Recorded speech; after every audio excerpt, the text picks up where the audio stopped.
नमस्कार, स्वागत है आपका। मैं हूं आपके साथ सुमित झा। सबसे पहले जानते हैं कोरोना पर देश भर का हाल। पिछले 24 घंटे में कोरोना से 35 लोगों की मौत हुई है।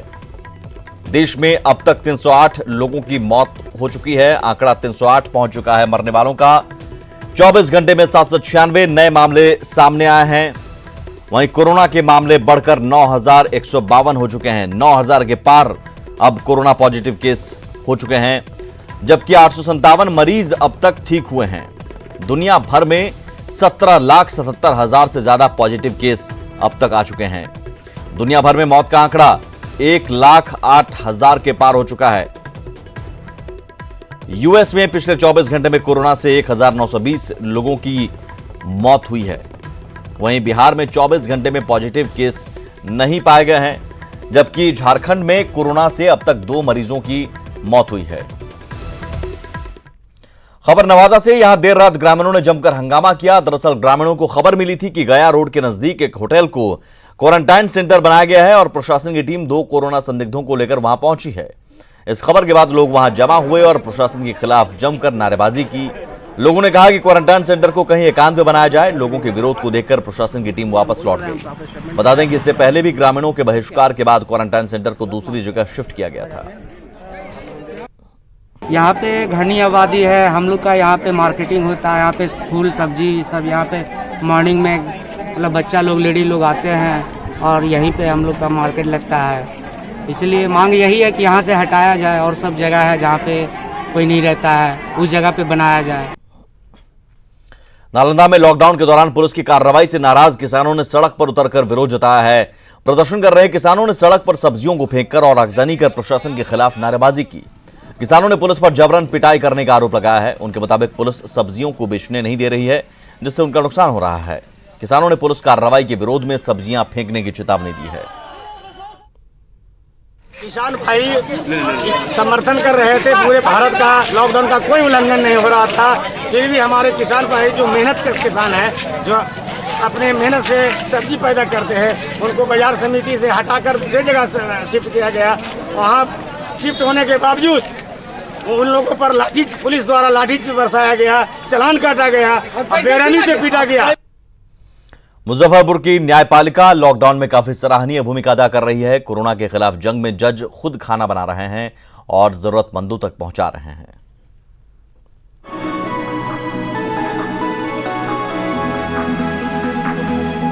मुजफ्फरपुर के जिला जज जस्टिस शैलेंद्र कुमार सिंह की पहल पर जिले के कई जज आगे आए और गरीब जरूरतमंदों के लिए खाना बनाना शुरू किया।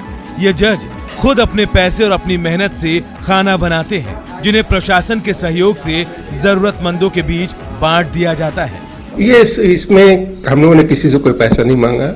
हम लोगों को जो वेतन है, जो हम लोगों का सीमित संसाधन था, उसमें हम लोगों ने मजिस्ट्रेट साहब लोगों ने सारे लोगों ने पैसे इकट्ठे किए और सारा राशन हम लोगों ने खरीदा है। सब्जियां हम लोग रोज खरीदते हैं और तब हम लोग इसको बनाते हैं और इसको डिस्ट्रीब्यूट करते हैं। श्रमदान भी स्वयं होता है? स्वयं श्रमदान होता है। इसमें हम लोग किसी एक एम्प्लॉय का भी सहयोग नहीं लेते। हम लोग चावल बीनने से लेकर सब्जी काटने से लेकर धोने तक भी करते हैं। खाना बनाने के दौरान किसी की कोई मदद नहीं ली जाती और सभी जज खुद ही बर्तन धोने से लेकर सब्जियां काटने तक का काम करते हैं। वहीं इस दौरान सोशल डिस्टेंसिंग और हाइजीन का भी पूरा ख्याल रखा जाता है।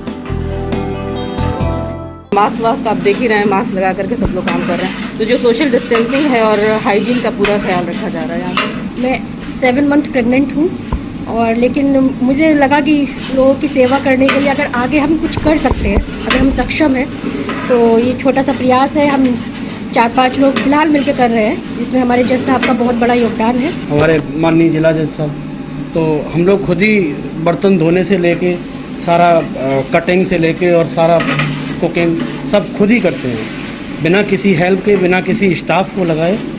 खुद सारा काम खुद से आप देख सकते हैं सब खुद। तो जिन हाथों को कलम से फैसले देने की आदत थी, जिन्हें ऊंची कुर्सियों पर बैठकर अपना हुक्म चलाने की आदत थी, लेकिन कोरोना के इस महासंकट में वे सभी लोग मानवता और इंसानियत की सेवा कर रहे हैं। ये तस्वीर उन लोगों के लिए मिसाल है जिनके हाथों में ताकत है, क्योंकि यह मौका है उन तमाम लोगों के लिए पीड़ित मानवता की सेवा करने का।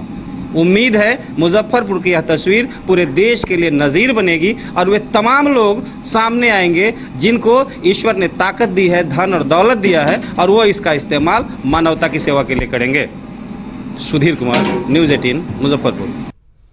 लॉकडाउन में प्रधानमंत्री कार्यालय ग्रामीण इलाकों में फंसे लोगों की मदद सिर्फ एक फोन कॉल पर कर रहा है। पूर्णिया के जलालगढ़ पंचायत निवासी मोहम्मद शमशाद के घर पर खाने के लिए अन्न का एक दाना तक नहीं था। ऐसे मुश्किल वक्त में शमशाद ने सीधे पीएमओ को कॉल किया और पीएमओ को कॉल करने के बाद शमशाद को तत्काल मदद मिली। शमशाद और उनकी पत्नी ने पीएम मोदी को मदद के लिए धन्यवाद दिया है। पूर्णिया के जलालगढ़ का ये शख्स है शमशाद लॉकडाउन की वजह से कई दिनों से भूखा थे और अंत में इन्होंने पीएमओ से संपर्क किया और वहाँ से इनको मदद मिली। किस तरह से मदद मिली आइए हम जानते हैं शमशाद से कि किस तरह से उन्होंने पीएमओ कांटेक्ट किया। हाँ बताइए कि क्या हुआ था आपके साथ, कैसे आपने पीएमओ को कांटेक्ट किया? देखिए सर, हम भूखमरी हाल में लॉकडाउन के कारण हम भूख मर रहे थे। 2-3 रोज हमारे घर में खाना पीना नहीं बनना था। बस हमने पीएम का नंबर ऊपर किए सर, उनको कॉल किए तो हमको सर बोले कि ठीक है हम बात करते हैं, आपके जलालगढ़ के जो भी प्रतिनिधि है उनसे हम बात करके आपको बताते हैं। शमशाद जी फिर फ़ोन कट कर दिए गए। फिर हमारे पास 1 घंटा के बाद थाना प्रभारिक का हमारे पास फ़ोन आया कि आपके साथ क्या तकलीफ़ है। हम बोला ऐसे सही बात है। फिर हमारे थाना प्रभारिक जो है, हमारे छोटे बाबू जो है, जीप में गश्ती में लेके आए सर सामान, हमको यहाँ उपलब्ध किए। घर में सब सामान दिए, ये सब सामान है, चावल दिए, चूड़ा दिए, तेल दिए, मसाला दिए, सब दिए। लेकिन सर इससे खाली नहीं हो जाएगा सर, हमको यहाँ रहना सर, हमको और लॉकडाउन कितना दिन रहेगा इसका कोई गारंटी नहीं सर। ये राशन पानी हम कितना दिन खाएंगे सर, और हम कैसे क्या करेंगे? हमारा धंधा पानी सब बंद है सर, हम फेरी करने वाले आदमी हैं। हम कहाँ से खाएंगे पिएंगे सर, कहाँ से जिएंगे? एक सरकारी ज़मीन है सर, आप देख सकते हैं किस तरीके से हमने घर बना के रहे गए सर। उसके बाद भी आदमी लोग यहाँ के जो हमारे प्रधान जो सब जो है यहाँ के बड़े बड़े सब, उनसे कोई अगर मांगने जाते हैं कोई चीज़ तो कहता है आप यहाँ के धी दमाद, आपको कोई यहाँ नहीं कोई चीज़ मिल सकता है। हमारे साथ जलालगढ़ के एएसआई फूलचंद राम हैं, आइए हम इनसे भी बात करते हैं कि किस तरह से पीएमओ से फ़ोन आया और किस तरह से इन्होंने रिस्पांस दिया। जी बताइए क्या फ़ोन आया पीएमओ से और किस तरह से आप लोगों ने रिस्पांस? थाना प्रभारी महोदय को यहाँ फ़ोन आया था, उस समय हम बस्ती में थे। तो कहाँ से फ़ोन आया? पीएमओ ऑफिस से शायद आया था। हाँ, तो मैडम से बात हुई थी, तो हम जो गश्ती में थे तो मैडम बोले कि देखिए शमशाद नाम के व्यक्ति है, तो आए यहाँ हम जाँच पड़ताल किए तो था इसको फिर जो है कि मैडम के द्वारा ही खाने पीने का सारा सामान उपलब्ध कराया। तो ये हालात है ये जलालगढ़ का, जहाँ पे कि प्रधानमंत्री कार्यालय से सहयोग लेने के बाद एक फ़ोन कॉल के बाद तुरंत 1 घंटा के अंदर इन लोगों को राहत सामग्री मिली और कुछ दिनों के लिए इन्हें राहत तो ज़रूर मिल गई है। लेकिन ऐसे कई लोग हैं जो आज भी भूखे हैं, लॉकडाउन के कारण परेशान हैं, वहाँ तक लोगों की मदद नहीं पहुँच रही है। ज़रूरत है ऐसे लोगों को भी राहत मिले। कुमार प्रवीण, न्यूज़ 18, जलालगढ़, पूर्णिया। नेपाल के जाले मुखिया की खबर आने के बाद पुलिस सतर्क है। पूर्णिया के बॉर्डर इलाके को सील कर दिया गया है। डीएम ने बताया कि गुड्स वाहन के साथ ही जरूरी वाहनों को परमिशन दिया जाएगा। पूर्णिया अररिया जिला के सीमा पर जलालगढ़ थाना क्षेत्र में बने बैरियर का जायजा लिया हमारे पूर्णिया संवाददाता कुमार प्रवीण ने। आपकी जिला का बॉर्डर पूरी तरह सील किया गया है। हमारे साथ जलालगढ़ थाना के एएसआई हैं ललन शर्मा, आइए हम इनसे बात करते हैं कि किस तरह से बॉर्डर को सील किया गया और किस तरह से ये लोग जांच करके वाहन को ये करवाए। ये बताइए कि किस तरह से यहाँ पे सील किया गया, कौन सा बॉर्डर है ये जो है कि करियाट बॉर्डर है, अररिया का बॉर्डर है। यहाँ पर जो है कि हमारे जो बड़ी पदाधिकारी का आदेश है कि यहाँ पर बिना कोई पास का गाड़ी नहीं जाएगी, तो हम लोग अपना ड्यूटी कर रहे हैं। बस बिना पास के गाड़ी किसको नहीं जाने देते हैं बस। और सभी वाहनों का चेकिंग किया जा रहा है और चेकिंग करने के बाद जो जिस वाहन को परमिशन है सिर्फ उन्हीं को आगे बढ़ने के लिए दिया जा रहा है। कुमार प्रवीण, न्यूज़ 18, पूर्णिया। महामारी कोरोना से जंग के बीच चारा घोटाला मामले में सजा काट रहे आरजेडी अध्यक्ष लालू प्रसाद को पेरोल पर जमानत देने पर विचार किया जा सकता है। आज झारखंड कैबिनेट की बैठक में इस पर चर्चा की संभावना है। कानून के जानकारों के मुताबिक यह राज्य सरकार का विशेषाधिकार है कि किसी भी कैदी को पेरोल पर जमानत का फैसला ले सकती है, जो छुट्टी के रूप में होता है। ऐसे में अगर हेमंत कैबिनेट लालू प्रसाद की पेरोल पर फैसला लेती है तो 24 घंटे के भीतर लालू प्रसाद जेल से बाहर हो सकते हैं। राज्य सरकार का फैसला मानना जेल प्रबंधन के लिए अनिवार्य होगा और इसकी सूचना संबंधित कोर्ट को देकर पेरोल पर बाहर किया जा सकता है। फिलहाल लालू प्रसाद इलाज के लिए रांची के पेइंग वार्ड में भर्ती हैं। पेरोल का मतलब होता है छुट्टी देना, कैदी छुट्टी पर जाएगा और जितने दिनों का पेरोल उसको दिया जाएगा वो उसके सज़ा से माइनस यानी घटाया नहीं जाएगा, बल्कि वो सजाएं फिर जब चलेंगी तो इस अवधि को छुट्टी के रूप में उसको माना जाएगा। और प्रावधानों के तहत कैबिनेट का अगर डिसीजन होता है कि लालू जी को छोड़ दिया जाए, चूँकि सजा याफ्ता मुजरिम है और जिनको 14 साल की सज़ा 2 केसों में हुई है, तो पास होने के बाद उसको कागजी कार्रवाई करने के बाद जेल सुपरिटेंडेंट को जेल मैनुअल के अनुसार एक नियत अवधि, नियत तिथि तक छोड़ने का आदेश पारित किया जाएगा, जिसमें लालू जी को बाहर निकाल दिया जाएगा। तो कैबिनेट से यदि ये पास होता है तो प्रोसेस तब क्या होगा, कितना देर या कितना दिन? प्रोसेस 24 घंटे के अंदर पेरोल दिया जा सकता है। जैसे पास कैबिनेट से होता है, कागजी कार्रवाई होने के बाद जेलर या सुपरिटेंडेंट जहां पर वो बंद हैं उनको जैसे सूचना दी जाएगी, उन पर बाध्यकारी है निर्णय सरकार का और उनको छोड़ना पड़ेगा। कोरोना से बचाव को लेकर मधेपुरा में कई जगहों पर क्वारंटाइन सेंटर बनाया गया है। यहां आलमनगर प्रखंड में बने क्वारंटाइन सेंटर पर रह रहे मजदूर भी इस मुश्किल घड़ी का मुस्कुराकर सामना कर रहे हैं। यहां कुरहान पंचायत में बने क्वारंटाइन सेंटर में तैनात चौकीदार की पहल पर सोशल डिस्टेंसिंग के साथ सुबह शाम योग की क्लास शुरू की गई है। कैंप में रहने वाले लोगों के साथ ही स्थानीय लोग भी चौकीदार की इस पहल की सराहना कर रहे हैं। वैसे हम लोगों को प्रशासन पकड़ लिया, वहां से पकड़ करके हम लोगों को ले आया खुरहान कॉलेज, यहाँ हम लोगों को रख दिया। 1-2 रोज तो हम लोगों का दिक्कत हुआ, उसके बाद में कोई दिक्कत नहीं हुआ। यहाँ 2 चौकीदार है, हम लोग इसमें रहते हैं। इन लोग को देखे हम दिल उदास था, इसलिए इन लोग को मन नहीं लग रहा था, इसलिए कहे कि कुछ खेल धूप करवा देते हैं, मन लग जाए इन लोग को, इसलिए योगा करवा रहे हैं हम। आज जब से करवाए हैं शांतिपूर्वक से बेचारे लोग रह रहा। लॉकडाउन में मुंगेर का चंडिका स्थान शक्तिपीठ भी बंद है। ऐसे में यहां पंडा समाज की आय का स्रोत पूरी तरह से बंद हो गया है। हालात यह है कि पंडा समाज धार्मिक न्यास बोर्ड से अब राहत पैकेज की मांग कर रहा है। समस्या की आर्थिक स्थिति हम लोग का इतना दयनीय हो गया है, पंडा का नहीं, पंडा के साथ साथ जहाँ तक प्रसाद दुकानदार है उसका भी आर्थिक स्थिति अब कमजोर हो गया है, जिसके कारण हम लोग जो है कठिनाई का सामना करना पड़ रहा है, जिसके लिए जो है हम लोग न्यास समिति के द्वारा आग्रह करते हैं, उनसे निवेदन करते हैं, हाथ जोड़ के विनती करते हैं कि हम लोग आर्थिक स्थिति से हम लोग को कुछ मदद किया जाए। लॉकडाउन का पालन हो, इसे लेकर लोगों को जागरूक किया जा रहा है। कलाकार हो या अभिनेता अपने हुनर से लोगों को जागरूक कर रहे हैं। नवादा के रहने वाले कलाकार राहुल वर्मा ने भी एक शॉर्ट मूवी का निर्माण किया है। सबसे खास बात है कि राहुल ने अपने घर में रहते हुए फिल्म बनाई है। फिल्म में बताया गया है कि कोरोना से बचने के लिए कोई दवा नहीं है, घर में रहें और सुरक्षित रहें। राहुल ने फिल्म को सोशल मीडिया पर भी शेयर किया है।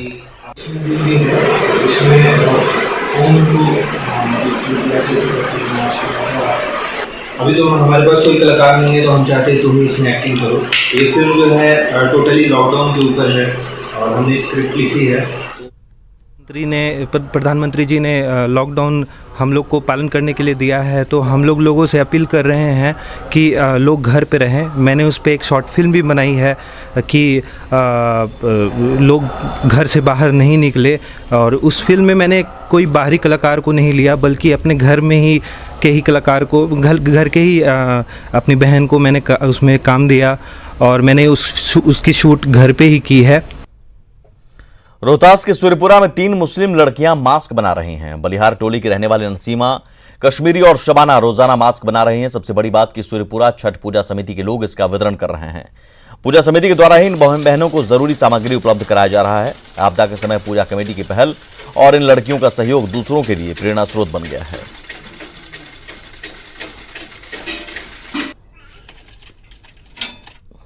वो हमें धागा और कपड़ा दिए, और उन्हीं का सहयोग से हम लोग सी रहे हैं घर पर बैठे।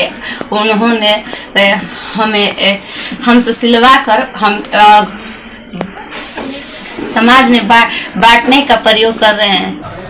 करीब हम लोग का लक्ष्य 10,000 का है। 8,000 मास्क बन चुका है। हम लोग गांव और बाजार में फ्री में मुहैया करा रहे हैं, बांट रहे हैं। उन बेटियों का बहुत हम लोग का सहयोग मिला, इसके लिए उन बेटियों को। कोरोना को लेकर कोई कंफ्यूजन ना रहे और लोगों को सही और पूरी जानकारी मिले, इसी वजह से न्यूज 18 ने कोरोना कंट्रोल रूम बनाया है, जहां पर हम दर्शकों के मन में उठ रहे सवालों के जवाब अपने एक्सपर्ट्स और डॉक्टर के जरिए देने की कोशिश कर रहे हैं।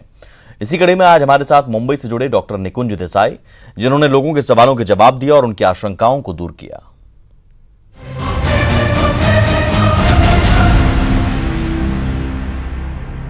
मेरा नाम नलिनी बुद्धपट्टी है।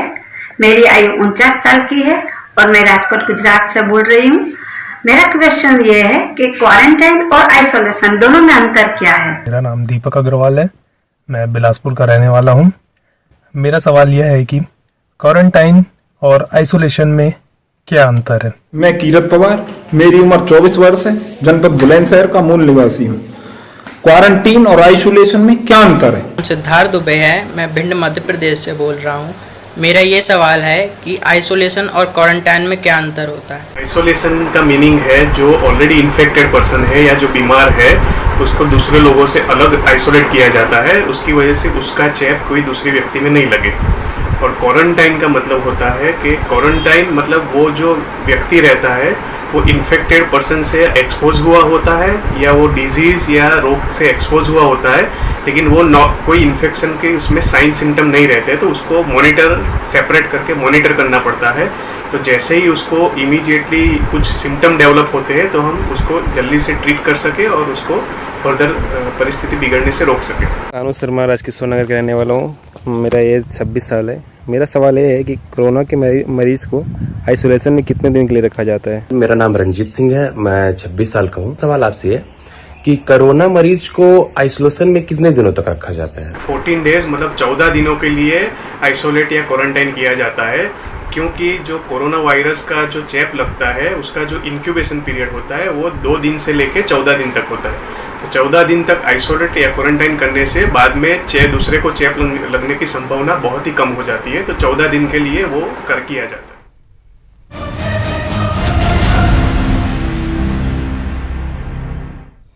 सरकार के निर्देश पर किशनगंज सदर अस्पताल में इमरजेंसी सेवा बहाल हो गई है। इससे गंभीर रूप से बीमार मरीजों को राहत तो मिलेगी और इधर उधर भटकना नहीं पड़ेगा। सिविल सर्जन का कहना है कि इससे कोरोना के संदिग्ध मरीजों की देखभाल पर कोई प्रभाव नहीं पड़ेगा। इमरजेंसी सेवा के लिए शिफ्ट वाइज 7x4 24 तो 24 घंटा इमरजेंसी खुला हुआ है और 8-8 घंटे का ड्यूटी लगा हुआ है। रोस्टर के मुताबिक चिकित्सा पदाधिकारी, ANM एवं पारा हेल्थ वर्कर को उसमें लगाया गया है। साथ ही किसी भी तरह का कोई इमरजेंसी होता है, जैसे डिलीवरी हुआ, किसी तरह का सीरियस ऑपरेशन होता है, एक्यूट इमरजेंसी वाला डायरिया का पेशेंट होता है, स्नेक बाइट का हुआ या कोई रोड ट्रैफिक एक्सीडेंट का होता है, उसके लिए 24 घंटा हॉस्पिटल खुला हुआ है। और इसी के साथ इस बुलेटिन में इतना ही, लेकिन न्यूज़ 18 बिहार झारखंड पर खबरों का सिलसिला लगातार जारी है।